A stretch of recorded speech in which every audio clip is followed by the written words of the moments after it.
Abu Dhabi কর্তৃক আয়োজিত আজকের বাংলাদেশ স্বাধীনতা দিবস উপলক্ষে আয়োজিত অনুষ্ঠানের যে মান্যবর রাষ্ট্রদূত আমাদের প্রবাসী বাংলাদেশি এবং ব্যবসায়ী এবং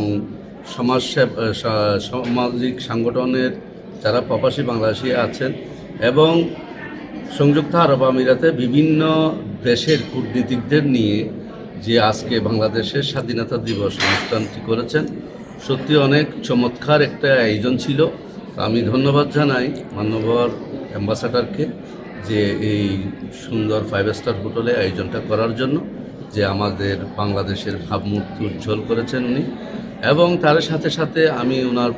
প্রতি অনুরোধ করব বা আহ্বান করব যে আমাদের বাংলাদেশি যে ভিসার ইস্যুটা রয়ে গেছেন,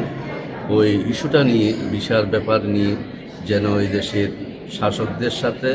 কথা বলেন, দ্রুত যেন আমাদের বাংলাদেশের ভিজিট ভিসা এবং লেবার ভিসা, শ্রমিক ভিসা যেন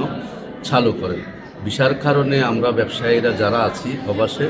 অনেক সংকটের মধ্যে আছি লুক নিয়ে, এবং নতুন প্রতিষ্ঠান আমরা চালু করতে পারতেছি না।